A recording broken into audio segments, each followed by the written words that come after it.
Good morning and hello everyone and welcome to our next edition of 10 at 10. My name is Lisa Brown and I'm the early childhood teacher and owner here at Platinum Education. We believe it really does take a village to raise a child, and it's part of our role to work alongside families for the best outcomes for their children. In today's video, I'm going to be continuing on with our tradition of routines and talking about the ritual behind mealtime. So recently on the TV show The Block, there was a bit of controversy around having a dining table in the home. There was actually an argument that, and they used the argument that no one uses a dining table anymore. So they've made the decision not to put a dining table at all in their living area because they felt that it was no longer necessary and that people now prefer to eat on the lounge. So I'd love to hear your thoughts regarding this. Now, when I heard it, I was actually quite sad to hear this. I remember maybe not every night as a child, but I have particularly fond memories of traditional Sunday night roast dinners with my family around the dining table. But apparently 1 out of 4 families nowadays are not even using the dining table. They're preferring to eat on the lounge or grazing around the house. So what I would like to do, I would like to challenge you to this. And creating that ritual around meal times. And it may look different for each one of you depending on your household. So at our service, we're all about making every moment count, and we would like to continue to create a ritual around dinner time. So we believe that meal times play an important role in building relationships, coming together as a family, and having the important conversations with your child. So in my previous video on sleeping, we discussed the concept of rituals and the fact that children thrive when they do the same things at the same time in the same order. So as your child gets older, you can teach them the time on the clock and encourage them to take control of their own routine. So a ritual is doing the same thing for the same situations so that they are predictable. It does not necessarily mean that they need to be at the same time every day, just the same process. So our goal is not just to set children up for school, but to also prepare them for life. So I truly believe in this quote, and I say it to my team all the time over and over. It's by Maria Montessori, and she said, "Our job is done when the children no longer need us." So it is about setting the rituals of the day up so that having these up to ensure that these are consistent and that your child can feel empowered to do it for themselves. So at Platinum Education, this is a really important part of our day. So focusing around meal times. And every child helps our community to function and are involved in all aspects of our day. So before lunch, the children make their own beds. We turn down the lights and quiet rest music is on. Then children set the table, focusing on counting how many plates, bowls, spoons we need.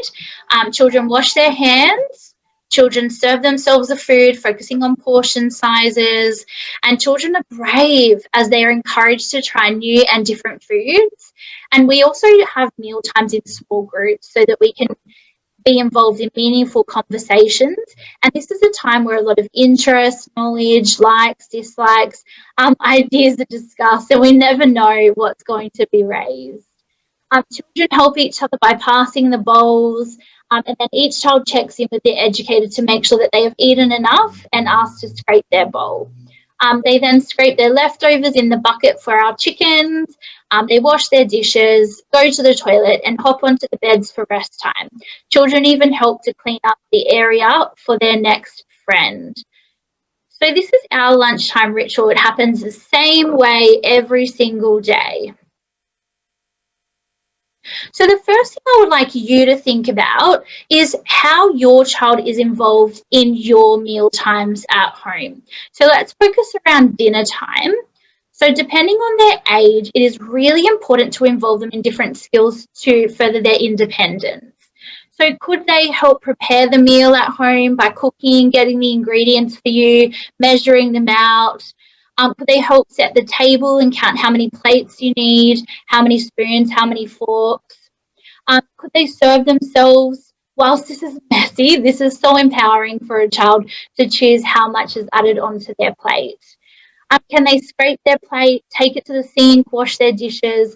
There's so many more things they can help with. The second thing I would like to introduce is a series of questions to ask during dinner to check in. So choose about 3. So here are some examples. So you might ask your family, what are you grateful for? So one of the questions, what are you grateful for? Number 2, what did you learn about yourself today? Number 3 could be, what is something that you are scared of right now? And number 4, what is something you learned that you are excited about? And number 5 is my favorite question. It is, what did you fail at today? I feel like there needs to be more emphasis put on, when we don't achieve something, because you know what? It means we gave it a go. And I feel like we need to celebrate that a lot more. So the purpose is that each person takes a turn to speak and everyone else listens without distractions. So pop your phones away, turn the TV off, make sure there are no distractions, and just pick a series of 3 questions to ask your family every night over the dinner table. And there you'll be surprised. There are so many different things that come up. What's really interesting is that families that have already implemented these questions, whenever they have guests come over, the child initiates and asks the guests the same questions as if it's part of their natural family ritual. But as your children get older, it is a beautiful way to continue to stay connected with your child and deepen your relationship. And how amazing that you can start building on these habits so early that you can carry it with them and then they can pass it on to their family. And number 3, I would like you to consider what is important to you in your household around meal times, and add this to your ritual and make it a commitment. So you may even want to involve your child when discussing these commitments. For example, here at Platinum Education, it's important to us that children try at least every food item. So it's just a try. It is important to us that children are sitting down when they are eating. And it is also important to us that we pass on table manners and portion sizes. So every child lets us know when they are finished and asks if they can scrape their food. So in summary, 1, how is your child involved in dinner time?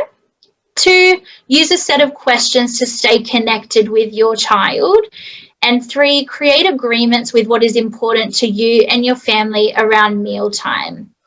So if you have any tips with what has worked for you and your family regarding meal times and how you involve your children and use this time to connect, we would love to hear from you. And we encourage you to share this video with someone you might think it would help.